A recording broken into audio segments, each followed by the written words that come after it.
Hoy, en Desde la Sombra, en el año 2000 había casi 80 millones de estudiantes de escuelas públicas en Estados Unidos. Cada año se gastan más de 500.000 millones de dólares en la educación pública primaria y secundaria. Si sumamos el coste de la educación universitaria, estaríamos hablando de un presupuesto total anual de casi 850.000 millones de dólares.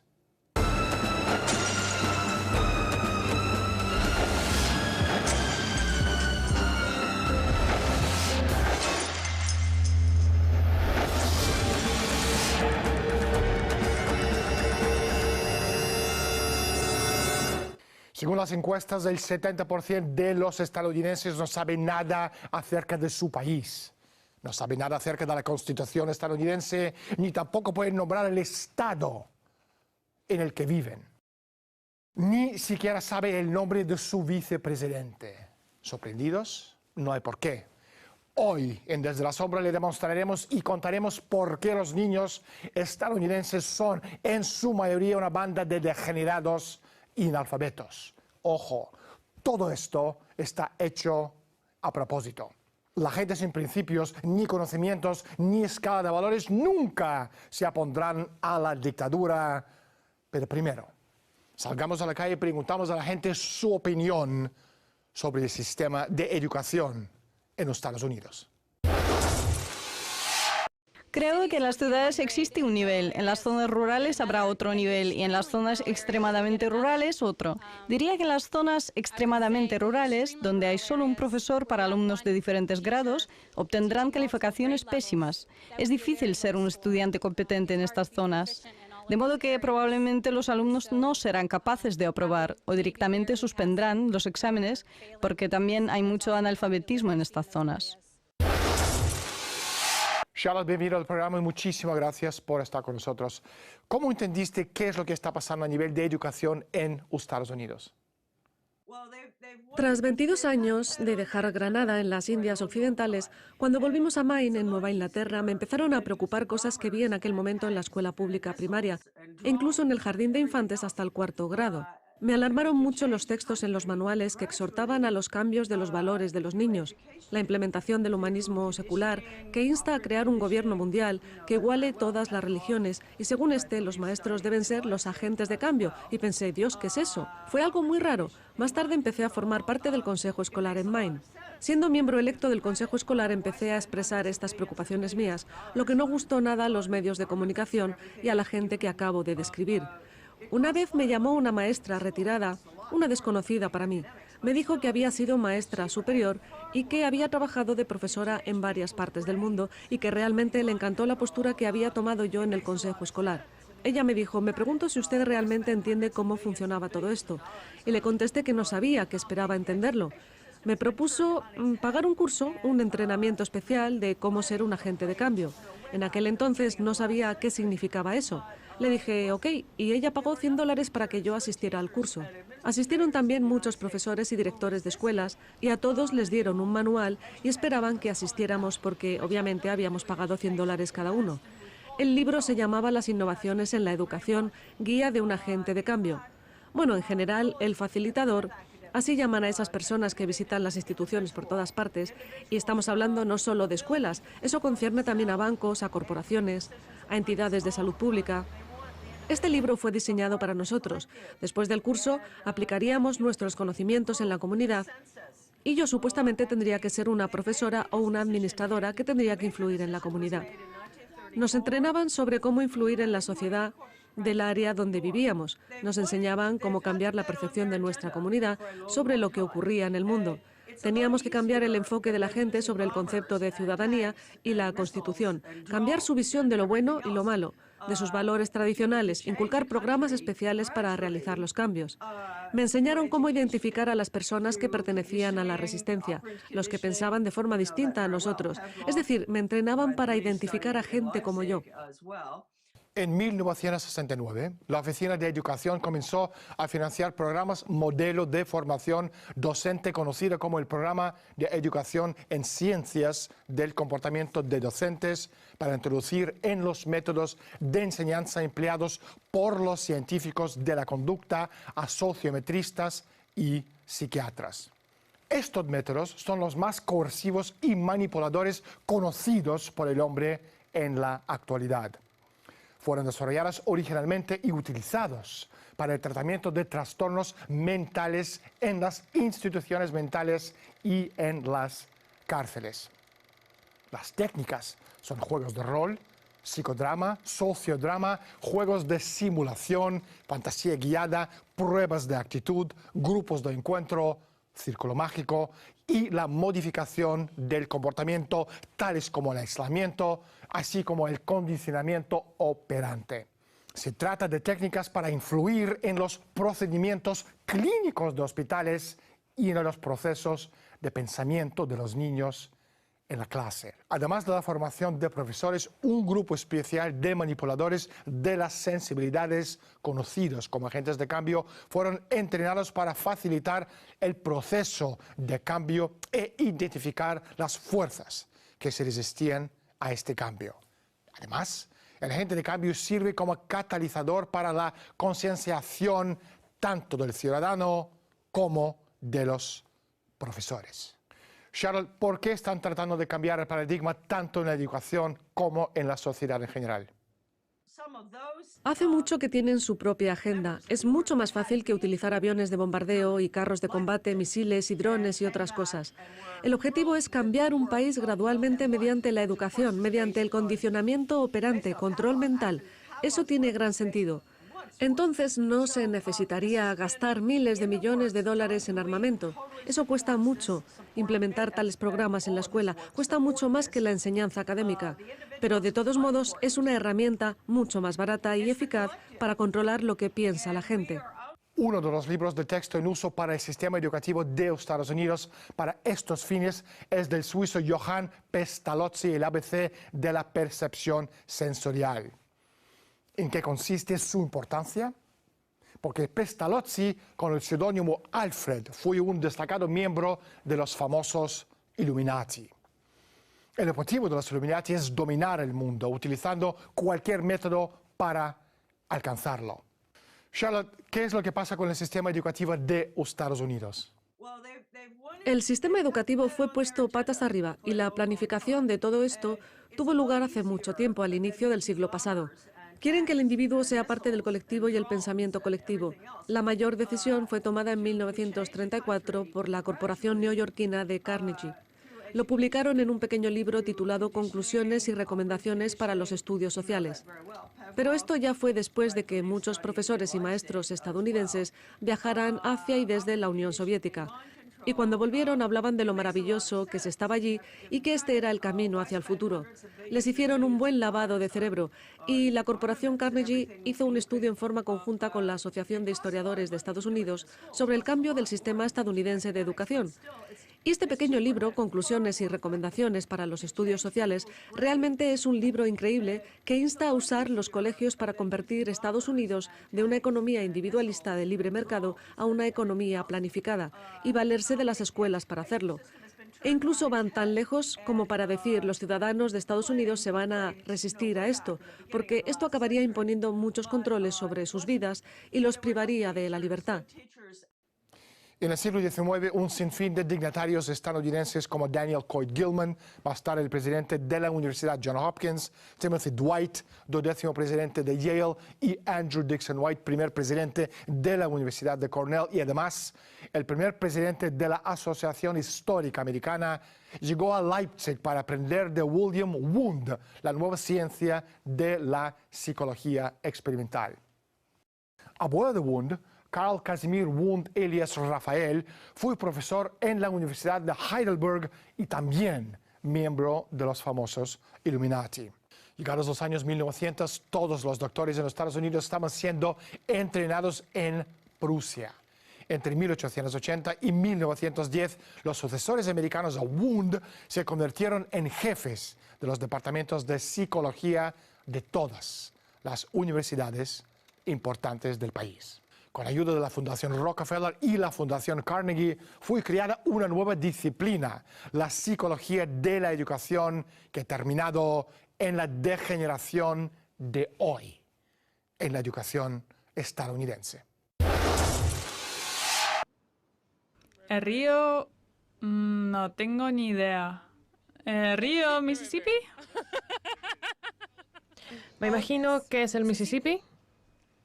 No tengo ni idea, no sé nada acerca de ríos. El gobierno dice que quiere mejorar el sistema de educación, pero el resultado es lo opuesto. Charlotte, ¿por qué quieren atontarnos? Solíamos tener una población bastante inteligente, pero ya no lo es. La gente nunca hace preguntas. No solo la escuela no les educa, sino que les lavan el cerebro con la televisión. Y los medios de comunicación no les dicen la verdad. Y no les enseñan historia. Y si no te enseñan historia, es seguro que repetirás los errores de tus antecesores. Aquí la gente ya ni siquiera sabe en qué país vive. Si le preguntas a alguien de 7º grado de la escuela pública en una región no muy próspera, bueno, no todos, pero si les preguntas, por ejemplo, ¿en qué estado vives? ¿O cuál es el país en el que vives? Ni siquiera lo saben. No estoy segura. ¿50? Seguro que son 50. Hay 50 estrellas en nuestra bandera. Estoy bastante segura de que son 50. No. ¿Hay una sala Carnegie? Solo sé eso. No, no lo recuerdo. Puede ser escritor o político, algo así. Diré que escritor. Así que si hay personas que han caído tan bajo y ni siquiera entienden la Constitución de Estados Unidos, el más grande documento jamás escrito en la historia del hombre, a excepción de la Biblia, si no entienden qué son las libertades que nos han sido garantizadas a todos, ¿cómo van a saber cuándo les arrebatan estas libertades? Si no saben que la libertad se les debe garantizar, ¿cómo van a saber cuándo les quitan esa libertad? No puedes saber si te han estafado, si ni siquiera sabes si alguna vez has tenido algo. Así que esa es la respuesta a la pregunta, Daniel. Por esa razón deben hacerlos callar, para poder controlarlos. William von Humboldt fue uno de los gigantes de los clásicos de Weimar. Se define como la meta de la educación, la belleza del carácter. Él luchaba contra la idea prevalecente de las escuelas de su tiempo, donde las personas aprenden solamente para tener un trabajo, aprenden habilidades concretas.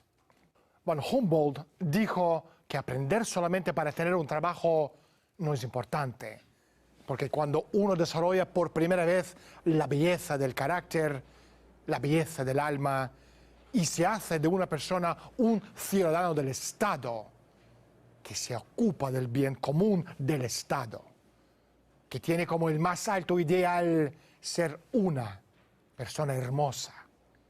Entonces, esa persona puede adquirir cualquier habilidad después.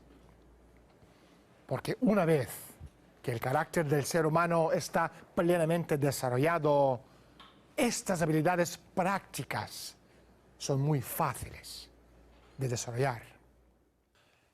Y entre los temas que él consideraba absolutamente necesarios fue ante todo la historia universal. Cada alumno tiene que aprender obligatoriamente la totalidad de la historia humana hasta el presente porque, como dijo Von Humboldt, solo una persona que entiende a través de las generaciones y generaciones lo que le ha costado al ser humano ser libre, la cantidad de sangre que se ha derramado para llegar a los grados de la belleza, el progreso que tenemos hoy en día. Solo esa persona tiene la base moral de ser un verdadero ciudadano. La educación primaria y secundaria se quedan cortas, pero en la universidad el nivel es bueno. Creo que es bueno, pero podemos mejorarlo. No lo sé. Charlotte, ¿cuál es la relación entre el cambio de comportamiento y el sistema educativo actual?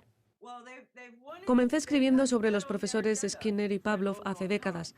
Hay un trabajo estupendo de Anthony Sutton y su libro sobre la orden de Yale. la Orden de la Calavera y los Huesos y la élite. Y como ya sabes, le di al doctor Sutton, le di una lista con los miembros de Yale.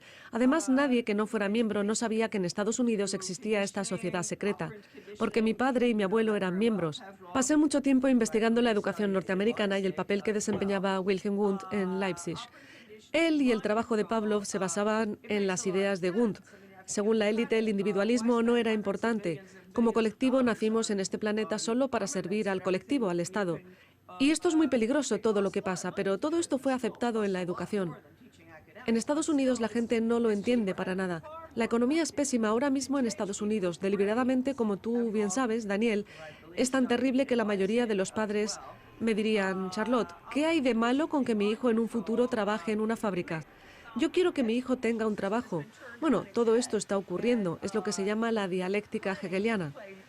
Se crea un problema, la gente grita y puedes imponer cualquier solución que tú quieras usando el gradualismo, claro, como fue durante la Guerra Fría. La dialéctica hegeliana es un proceso formulado por el filósofo alemán George William Friedrich Hegel y usada por Karl Marx en la codificación del comunismo revolucionario como el materialismo dialéctico. Recuerde que Engels, Marx por un lado y Hitler, el barón von Bismarck y el barón von Stockmar, persona de confianza de la reina Victoria de Inglaterra, por el otro, son los extremos de la izquierda y derecha. Presentados como enemigos de libros de texto, se desarrollaron a partir del mismo sistema filosófico, hegelianismo. En el proceso dialéctico de la lucha de contrarios provoca una síntesis, otro sistema político, una síntesis de los dos, ni de izquierda ni de derecha. Este conflicto de los polos opuestos es esencial para lograr el cambio. Además, el Estado es absoluto. El Estado exige completa sumisión del ciudadano individual. Un individuo no existe para sí mismo, sino solo para realizar un papel en el funcionamiento del Estado. Él encuentra la libertad solo en la obediencia al Estado. Entonces, ¿quién es el Estado? Obviamente es la mismísima élite mundial. Charlotte ha mencionado gradualismo. ¿Cuáles son algunos de los pasos intermedios que han adoptado esas personas para alcanzar sus metas de convertir a Estados Unidos de una república constitucional soberana en una democracia casi cuasi-leninista socialista? Charlotte, ¿cuál es tu opinión? Estamos hablando del engaño semántico. ¿Han oído alguna vez palabras tan hermosas como pensamiento crítico? Bueno, yo volví e investigué lo que significa pensamiento crítico. A Lenin le encantaba el concepto del pensamiento crítico. Para Lenin, en el pensamiento crítico no hay nada sagrado, todo evoluciona. En otras palabras, adiós a los 10 mandamientos, adiós a la Constitución de Estados Unidos. Todo evoluciona. Ese es el pensamiento crítico. Pero los padres no lo saben. Piensan que el pensamiento crítico suena estupendo. ¿Por qué mis hijos no van a poder pensar de forma crítica o tomar decisiones? La otra expresión que usan es tomar decisiones.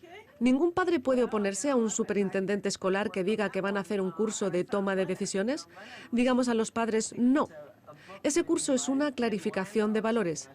Y ellos ni siquiera entienden que esas clarificaciones son la destrucción total del espíritu, de la moral y de los valores. Por ejemplo, mamá y papá son de la vieja escuela. No sirve, según la dialéctica. No les obedezco más. Sus ideales, fuera.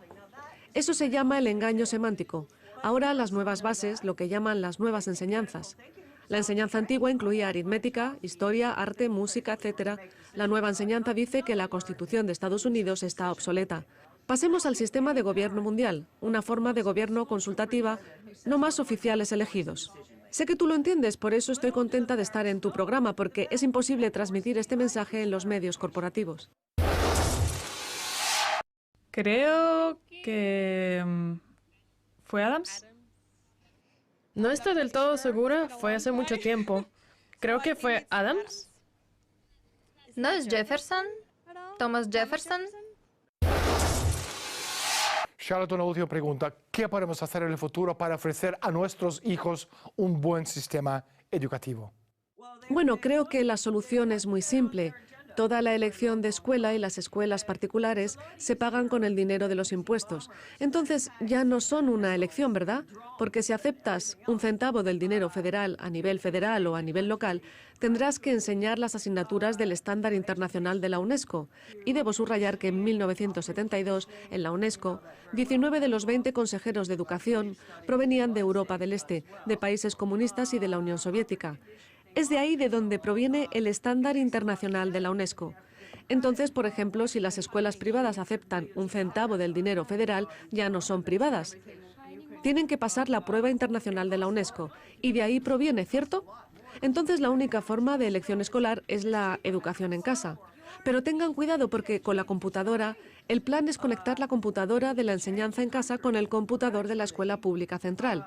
Y es un sistema para toda la vida, bajo el paraguas del distrito escolar, y se llama ingreso en la comunidad.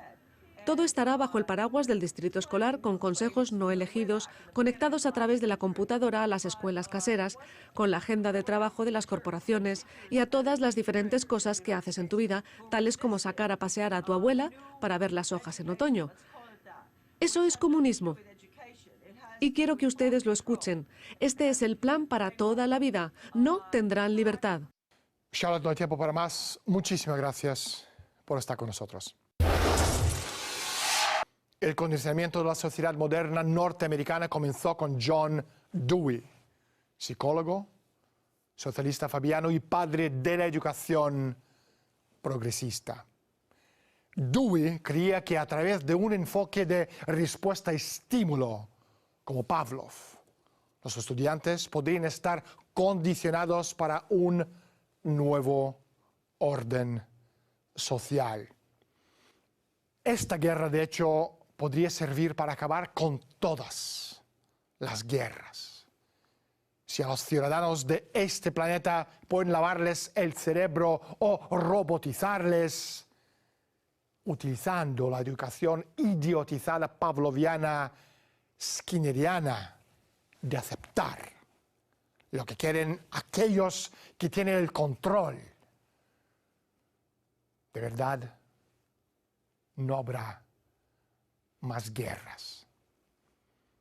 Si no existe justicia, no habrá nadie que quiera corregir lo incorregible, porque los robots no tienen conciencia. La única conciencia permitida será de las Naciones Unidas o de una conciencia global.